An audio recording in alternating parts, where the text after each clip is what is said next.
se llama clasificación automática de rasgos de personalidad presentes en el texto. En este momento estamos trabajando en la conformación de un nuevo proyecto de investigación, dado que en el anterior hemos estado trabajando con algo relacionado con emociones y la detección de emociones. De hecho, el corpus que se trabajó de COVID fue para hacer análisis de cómo cambiaba la semántica, cómo el COVID produjo cambios fuertes en el lenguaje antes y después del COVID, porque estuvimos con los nuevos modelos de representación de palabras basados en redes neuronales, que son los que dieron creación a estos transformers y ChatGPT.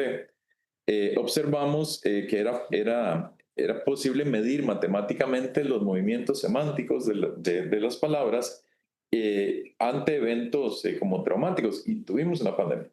Entonces evaluamos antes y después del COVID, y ahí notamos que tratar de ver la parte emotiva, cómo cambió la percepción, por ejemplo, de la palabra mascarilla. Mascarilla, que era un producto que se utilizaba para belleza, era percibido como algo a lo que no se le tenía miedo, estaba lejos de las palabras como miedo o como tristeza, y posterior del COVID, como todos tuvimos que usar una mascarilla, que ya llegamos, entonces empezó a acercarse a odio, a algo angustia. Entonces, eso se reflejó en los textos publicados en el registro posterior a la pandemia, o durante pandemia y después de la pandemia.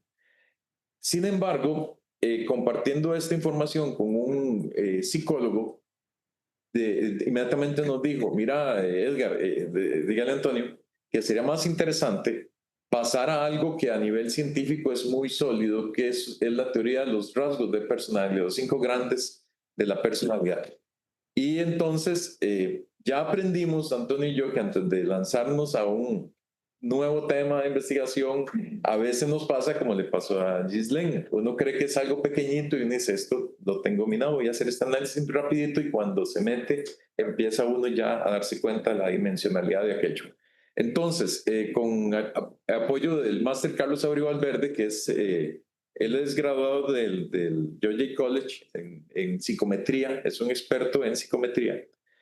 Procedimos, Antonio y yo, a empezar a hacer 3 estudios. Entonces hicimos 3 análisis exploratorios para observar qué se podía hacer desde el punto de vista de los modelos de lenguaje, de lo que ya hemos estado haciendo con clasificación automática, para tratar de ver si nos metíamos en este proyecto más grande de análisis de rasgos de personalidad a partir del texto. Y entonces aquí arrancamos con, bueno, un poco, ¿qué es esto de la teoría de rasgos? La teoría de rasgos tiene muchos años ya, quien la generó, que es este autor Allport. Ahí yo descubrí algo interesante, es que sin lexicografía no existiría la psicometría, porque lo que generó la teoría de rasgos fue un estudio basado en textos de las características de 1000 de palabras para identificar rasgos que permitieran identificar qué es la personalidad de una persona, es cómo tipificar la personalidad. Pero fue un estudio lexicográfico lo que llevó a esto. Y esta teoría de rasgos, o trait theory, lo que trataba era de ver qué es lo que le da al ser humano su individualidad o la unicidad en cada persona. Entonces, este es el origen de lo que después se ha utilizado para hacer pruebas para detectar la personalidad de un individuo. Entonces, es una cuestión que me pareció muy interesante traérselos a colación, porque lo que esto produjo al final fue un banco de datos que se utilizó para investigación. Esto fue solo el inicio. Yo sé que esto se cuesta bastante leerlo, y lo puse un poco para ver el impacto que esto ha tenido. Y se estableció una teoría donde había 5 rasgos, de los cuales voy a hablar más adelante, como la extraversión, el neuroticismo, la apertura. Todos estos son autores. Cada una de estas líneas son autores que se dedicaron a estudiar cosas puntuales de cada uno de esos rasgos a partir de la teoría inicial de estudio de la personalidad basada en ellos. Y producto de todas estas investigaciones, donde alguien decía: yo voy a estudiar solamente el apego, yo voy a estudiar solamente la psicopatía, voy a estudiar la extraversión o la sociabilidad, la feminidad. Cada uno de esos estudios vino a proveer un marco de trabajo donde lo que se habla es de que la personalidad se podría representar a través de 5 rasgos que después se convirtieron en factores que definen ejes. todas las personalidades de los seres humanos tienden a caer entonces como una combinación entre en cada uno de estos ejes en algún punto intermedio entre los opuestos. Por ejemplo, a nivel de extraversión, desde la manifestación más extrovertida de una persona a la más introvertida, o a nivel de amabilidad, en el eje, en el rasgo de amabilidad, las manifestaciones más afables versus el antagonismo, la parte conflictiva de la personalidad de las personas. La apertura, desde la manifestación de alguien que está abierto a nuevas experiencias y no le importa cambiar o hacer cosas locas, mientras que alguien, otro más convencional, se le hace difícil llevar a salirse de las normas o de lo establecido. Estos estudios se han puesto, han ido creciendo y el análisis de personalidad con teoría de rasgos se ha convertido como en la tendencia a nivel científico más que ha estado aumentando en los últimos años. Hay una investigación que más adelante para la referencia, donde hay una recopilación sistemática de literatura y se ve cuál de las teorías de personalidad es la que va en aumento y como ustedes pueden ver esa rayita negra es la de los estudios de personalidad basados en la teoría de los 5 grandes. Entonces, era un poco también, Antonio y yo nos íbamos a meter a identificar rasgos de personalidad sin saber cuál era la validez científica de estos rasgos. Lo mismo, estos han sido estudiados. Lo que tengo acá es un cuadro donde viene un factor de los diferentes países donde se han hecho a cabo estudios o réplicas. Estamos hablando que hay más de 36 estudios o réplicas y al lado derecho vienen los lenguajes en los cuales se ha replicado. Y ahí hay más de 30 lenguas diferentes en las cuales se ha logrado determinar que la estructura de los 5 grandes rasgos de personalidad se mantiene. Los rasgos en sí, extroversión, neuroticismo, apertura, amabilidad y responsabilidad, por sus siglas tiende a llamárseles el modelo Ocean, que es por cada una de sus términos. Pero las manifestaciones en estos rasgos, cada una de ellas tienen divisiones en fases, que son las fases que se manifiestan en la conducta de los individuos. Por ejemplo, el neuroticismo se refiere a manifestaciones de ansiedad, de agresión y hostilidad, de depresión, timidez, impulsividad y vulnerabilidad. Entonces, la mayoría de estudios lo que hacen es que agrupan la terminología alrededor de cada una de estas manifestaciones. Y a nivel científico, lo importante es que se ha generado a partir de los datos, analizando datos de la forma en que las personas hablan y lo que dicen, entonces se extrae cómo puede ser cada una de esas características en el individuo. Y los psicólogos lo que han hecho es evaluar estas manifestaciones mediante ítems. Entonces generan preguntas donde una persona contesta dónde se ubica, más o menos en cada una de esos ejes, a nivel, y se ha llevado a cabo mediante análisis factoriales. Entonces lo interesante es que el modelo surge de los datos y no es un modelo impuesto. Algo interesante también es que en cada nacionalidad acá hay diferencias culturales en los valores promedio de cada uno de las escalas. Sin embargo, las manifestaciones, el modelo es un modelo consistente y es explicativo a la vez. De manera que se puede replicar y uno podría ver cómo de una cultura a otra hay ciertas cosas que pueden ser percibidas como normales dentro de ese grupo social, pero pueden servir para detectar dentro de ese grupo quién está actuando o tiene algún tipo de comportamiento o personalidad que tal vez podría ser dañina para el individuo o para el grupo. En este caso, lo que Antonio y yo queríamos tener aquí claro es, antes de lanzarnos a empezar un proyecto, primero es la parte, nosotros tenemos el interés, pero hay que evaluar un poco la aplicabilidad, o sea, dónde podemos aplicarlo, la viabilidad computacional, que fue lo primero que que yo le pedí, le dije, Antonio, denme oportunidad de hacer unos pequeños estudios para ver qué cosas sí, qué cosas no podríamos hacer. Y ahí también entra entonces la parte a nivel ético y a nivel que tenemos que evaluar, que es la pertinencia. Estos aspectos los estaríamos metiendo en nuestro proyecto de investigación, pero para observar un poco hasta dónde se puede llegar, lo que hicimos, y traté de hacerlo con mis estudiantes, un poco me gustó en la presentación de Akron que cuando ocupamos un recurso y no lo tenemos en nuestros cursos de maestría, nos toca hacerlos. Entonces dijimos, bueno, yo no tengo corpus de datos en español para medir o para evaluar estos ejes. Tengo que empezar con lo que es más fácil de explicarle a estudiantes de computación y entonces arrancamos construyendo un pequeño corpus para hacer pruebas de aprendizaje automático en responsabilidad. Entonces el primer estudio fue tratar de construir un pequeño corpus para entrenar un sistema en forma automática a ver si podía reconocer el grado de responsabilidad e irresponsabilidad. Y ahí entra la parte donde yo no soy experto, que es lo bonito, que es cómo recojo el registro. Y por eso me pareció, cuando Sergio me invitó, me pareció interesante también venir para generar discusión, también de obtener mejores formas de obtener un registro que represente a los costarricenses o a los grupos que queramos estudiar. No datos que simplemente recolectamos de la web por geolocalización, donde vienen revueltos, ahí no sabe, ahí viene revueltos español de Costa Rica, pero vienen textos traducidos y vienen textos de muchos lugares, entonces es muy difícil tener algo que realmente sirva para un estudio científico.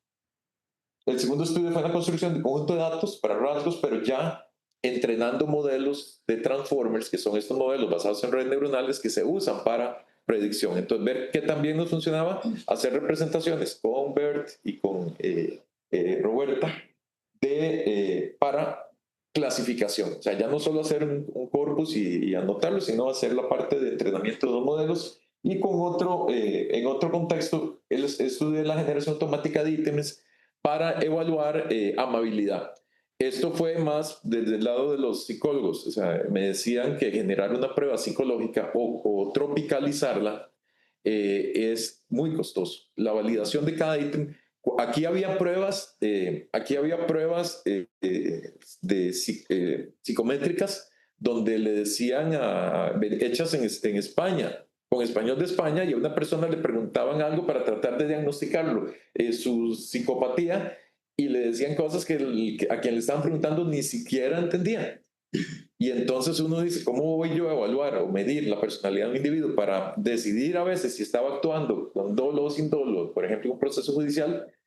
Y los ítems eran ítems que no eran de Costa Rica, o sea, no era el idioma que hablaba esa persona, jamás iba a poder entender lo que le estaban preguntando. Salían cosas, salían personalidades muy extrañas y era comportamiento producto de la validación de esos ítems.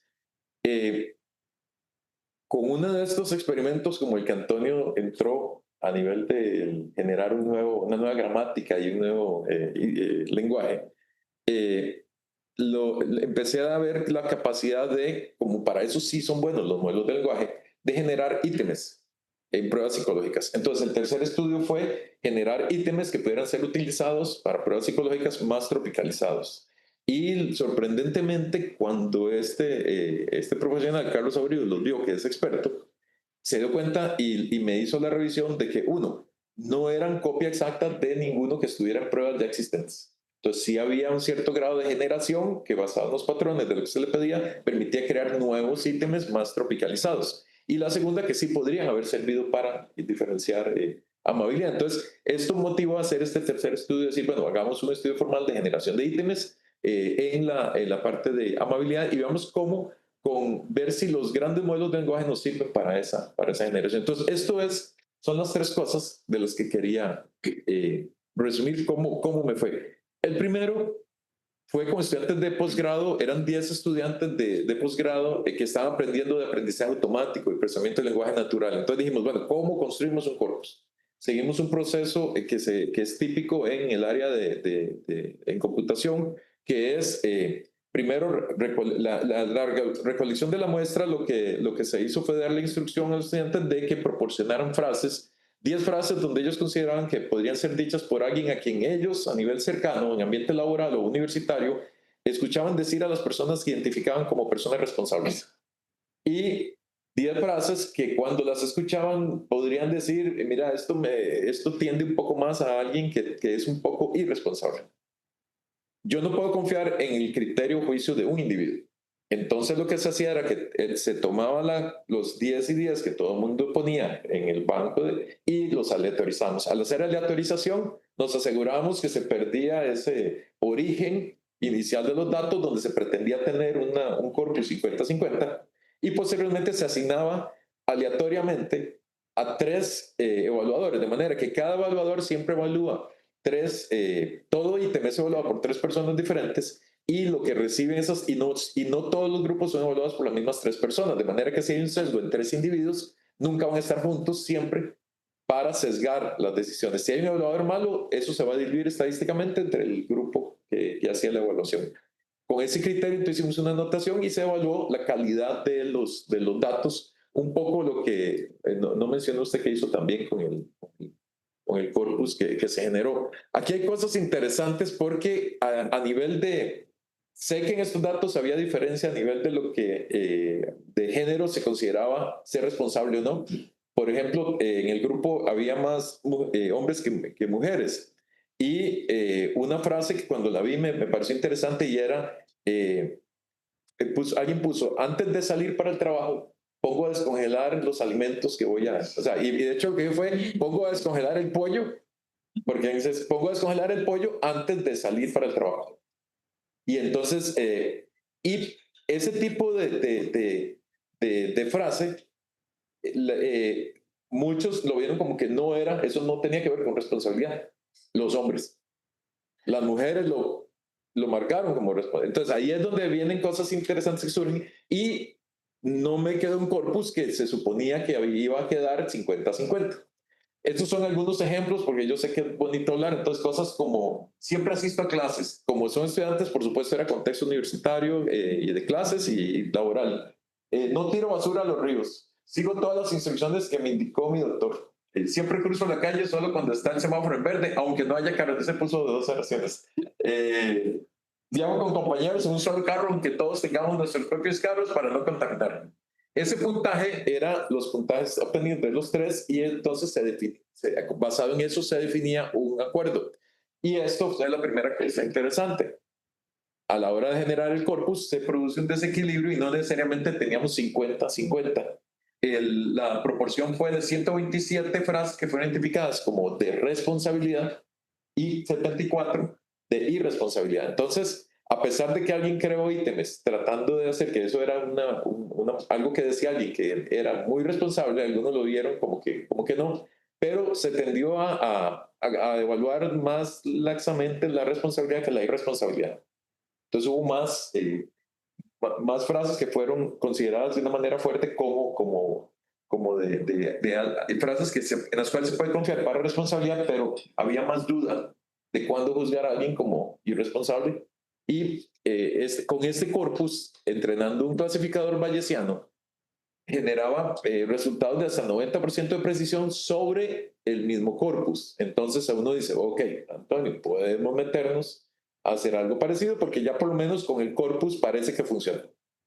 La validación empírica, si yo trato de tomar un texto en la calle para escala, ya eso cambia y por eso es que ya un proyecto de investigación formal y mayor ya es requerido. Entonces, eso fue un poco de ese primer experimento. En el segundo, entonces, uno de esos estudiantes dijo, yo me quiero encargar, ya vi cómo es esto, voy a encargarme de hacer algo más grande, voy a hacer una encuesta para ampliar el estudio y entonces se llevó a cabo una encuesta a 104 participantes donde se hacía una metodología similar. Se anotaron 966 frases, 3 evaluadores y al final se tenía un juicio de si la frase representaba, 1, responsabilidad o 0, irresponsabilidad. El conjunto de datos se separó ya para usarlo en Machine Learning en algo que para nosotros es típico, que es unos datos se usan solo se eliminan duplicados, etcétera, unos se usan solo para entrenamiento, que es el 70% del grueso para crear el modelo, que son ese montón de números estadísticos que quedan ahí guardados, es pura probabilidad. Entonces dejamos un montón de números, bueno, de hecho son pesos de redes neuronales, que un día podremos hablar de eso.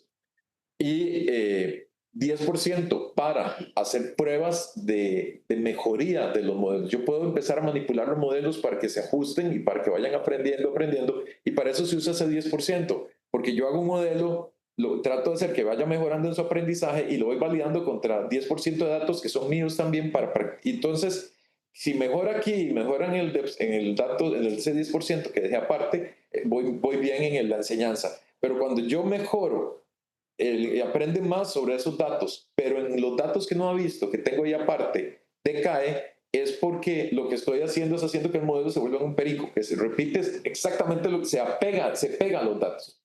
Entonces, yo no quiero que mis modelos predictivos se peguen a los datos, entonces para eso uso ese 10%, que se conoce como left apart. Ahí encuentro el modelo que es óptimo, y ahora sí, yo digo, este fue el que subió antes de que empezara a decaer los datos que dejé aparte. Entonces, con el conjunto original lo llevo al conjunto de testing, que son oraciones que no han sido vistas, con el que no se entrenaron, y ahí, sorprendentemente, nos da un 91.4% de clasificación con el modelo de datos de prueba. En otras palabras, parece que sí podríamos, con la escala de responsabilidad, tratar de empezar a hacer esto. Entonces, ya cada uno dice, esto nos abre la posibilidad de entrar a hacer ya clasificación automática. Ahí se usaron dos modelos, uno con BERT, el otro con Roberta. El que funcionó mejor fue el modelo Eva Sandberg. Y entonces, algo interesante es que en los datos que se generaron, y ahí empezamos a tener problemas, palabras frecuentes en los dos ejes, el de responsabilidad y el de irresponsabilidad, eran trabajo, cumplir, compromiso, tarea, tiempo y puntual, porque la negación entra a jugar un papel muy importante. Si yo cumplo con mi trabajo, soy responsable. Si yo no cumplo con mi trabajo, caen en los opuestos. Entonces, estas palabras no son las que determinan, pero hay palabras frecuentes en el eje de irresponsabilidad como impuntual, que esa es la única que cambia, pero la falta, el nunca, las consecuencias, excusas, evade. Entonces empiezan a aparecer términos interesantes que yo creo que para alguien a nivel lexicográfico podría ser interesante hacer ese estudio lexicográfico de la irresponsabilidad. O sea, el proyecto todavía no lo hemos escrito y estoy abierto hacia alguien de lexicografía o alguien que trabaja con algún tema que le interese y se quiera unir. eh, Son los mismos datos, podremos generar más, o sea, entonces estamos, bueno, si Antonio está de acuerdo, creo que valdría la pena tener, entre más mentes hay involucradas en un proyecto, se vuelve más rico y más diverso. Ven que en eso nos metimos porque un psicólogo dijo, mira, se están yendo a ver emociones manifiestas en un texto. O sea, las emociones son asiento humano. El texto solamente se plasma, o sea, pero la parte psicológica sí es algo que se mantiene a nivel de en diferentes contextos. El tercero, mi estudiante dijo, yo quiero hacer lo mismo, pero con amabilidad. Y entonces lo que hizo fue ver cómo se portaba un sistema para, sí, amabilidad y antagonismo, porque es un eje un poquito, es muy importante porque para estudios que tratan de detectar psicopatía, este eje es uno de los principales a la hora de observar, el de neuroticismo y antagonismo. Se usaron 200 frases, pero aquí lo que hicimos fue ver qué también nos iba generando frases con un modelo de lenguaje, un poco lo que hizo Antonio. Entonces, ¿qué pasa si yo a ChatGPT le doy instrucción de decirle que me genere frases donde se manifieste amabilidad y otras donde más bien se manifieste antagonismo? Y se definió un prompt para llevar a cabo eso, para obtener, pero muy básicos, por lo mismo, tratamos de ser bien simple. Quería hablar un poco del término prompt. Prompt en computación era este símbolo que aparecía en los sistemas operativos para hacer una consulta. El prompting realmente viene de la ejecución de comandos. Es donde yo le doy el comando a un modelo de lenguaje para que haga lo que quiere. Y entonces ahora hablando de prompt engineering, simplemente es cómo especifico el comando o la orden. En realidad el prompting es como el dar comandos, el darle órdenes. Me salió ahora, dado que yo también estoy haciendo prompting y tampoco traduje prompt para no generar confusiones. Como herramienta, él usó una herramienta en la nube. Aquí ya hay ruido porque eso tiene datos preentrenados. Yo creo que hubo ruido porque el valor está muy alto. Digamos que no me convenció mucho en ese sentido. Desconfío de esos resultados. Pero el prompt era este. O sea, 200 oraciones que una persona puede usar para expresarse con alto grado de amabilidad. No necesita división por tipo, solo la lista numerada con las oraciones correspondientes. Y basado en eso se obtuvo los 200 y 200. Y nuevamente, los datos para antagonismo fue más difícil de generar porque había mucho, aquí fue donde yo le mencionaba, Antonio dijo antes, dígale esas cosas como que la creatividad muere, empieza a tirar repetidos. Cuando el tema, cuando aquello no hay mucho en el corpus original, el modelo de lenguaje empieza a generar algo y lo que hacen los modelos es que representan matemáticamente las palabras como si fueran coordenadas. O sea, es un número, es una serie de números que es como decir las coordenadas de dónde debería haber algo. Cuando yo llego a un lugar y no hay palabras alrededor de esas coordenadas, lo que el modelo de lenguaje dice, bueno, ¿cuáles son las palabras que están más cerca? Aquí debería decir algo, pero no está, entonces agarro lo que sea a la par y ahí es donde inventa el modelo de lenguaje, no alucina, inventa, coge la palabra más cercana para rellenar los vacíos. Y es como que alguien le como que diga, Antonio, ¿cómo se llama a esta parte que está pegada a la tapa de la botella, que se desprende cuando yo desenrosco y se queda ahí? Y entonces Antonio me inventa una palabra, no sé, como, eso se llama anillo de boca de botella, o me inventa una cosa ahí. Entonces, eso es lo que hace ChatGPT. Se inventa una palabra cercana y aunque no exista, y eso es una mentira. Y si yo le digo, ¿cuál autor dijo que los anillos de tapa de botella sirven también para la taza del café? Me va a decir un autor y me va a dar una cita y una referencia para los estudiantes que andan por acá, para que tengan cuidado de no confiar en las referencias bibliográficas que les da ChatGPT. Siempre quiere las fuentes primarias. O sea, los modelos mienten. Pero en este caso lo usamos, este es uno de los ítems. Este ítem, por ejemplo, un ítem general donde dice, me esfuerzo por ser amable y considerado con las personas, incluso cuando no estoy de acuerdo. Este ya, digamos, lo modificó el psicólogo y dice, esto es lo que se pone en escala Likert, un poco para explicar, donde alguien dice, yo estoy muy de acuerdo o muy en desacuerdo con esto. Entonces siempre toda persona puede dar una respuesta, muy de acuerdo, muy de desacuerdo. En Costa Rica se descubrió que a nivel psicológico es interesante y les digo para la gente, las escalas Likert que tienen la posición neutra, si usted le deja a un costarricense el neutro, en este país todo el mundo pone el neutro. Entonces cuando hagan evaluaciones de este tipo, no pongan un medio. Digan, yo estoy muy de acuerdo, muy en desacuerdo, algo de acuerdo, algo en desacuerdo, pero en Costa Rica, por favor, no pongan, nunca pongan punto medio porque ese es el va por abajo, todo el mundo se va por ahí. Cuando usted más o menos, entonces si usted es más o menos, entonces estas escalas Likert típicamente en las evaluaciones que yo hice puse muy de acuerdo, no de acuerdo, pero nunca había entrado, entonces obliga a tomar posición. Y si yo digo, esto es bueno o malo, bueno, me parece que es un poquito más bueno que malo, pero tengo que tomar la decisión, no puede ser más o menos. Confío que la mayoría de personas tienen buenas intenciones. Esto fue generado con ChatGPT 4 revisados por Carlos Abreu Valverde. Allá, claro, él es experto en evaluación psicológica y medición de personal y psicopatía del Colegio de Psicólogos. Él es que se encarga, el que trabaja más en esto. Entonces, es algo interesante ver que sí puede ayudar a tropicalizar. Entonces, ¿qué es lo que nos surge como interesante como para el proyecto? Uno es hacer estudios de rasgos desadaptativos en comunicaciones de redes sociales, incluyendo discursos políticos, comentarios sociales, eventos masivos, deporte, religión y temas controversiales. En otras palabras, las conferencias de prensa de los miércoles serían muy interesantes aplicarles una herramienta para que de manera clara diga qué manifestación de personalidad estamos observando ahí. Y ese tipo de cosas son las que nos interesa. De hecho, toma posición política. Hay que dejarse que como una herramienta podemos decir, bueno, aquí lo tenemos, a ver si aplicámoslo, a ver qué pasa. Eso podría ser interesante de analizar. La otra es crear nuevos sistemas para construcción de pruebas psicológicas, dado que estas herramientas son muy necesarias para que se adapten a la población y a la forma en que se habla, digamos, en los diferentes grupos. Me parece interesante, digamos, si yo le aplico una prueba psicológica a alguien de una población indígena, debería adaptársele las pruebas, por ejemplo. Entonces, eso podría ser algo interesante también de hacer, o en zonas del país.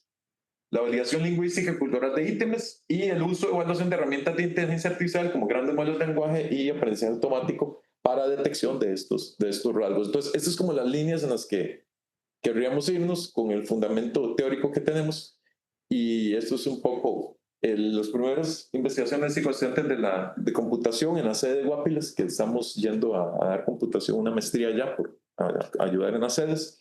Y los estudiantes Enrique Muñoz, Esteban Muñoz trabajaron en esto. Y reconocimiento a Carlos Abreu Valverde, que no pudo estar acá, pero entonces ayudó mucho con la parte de la presentación.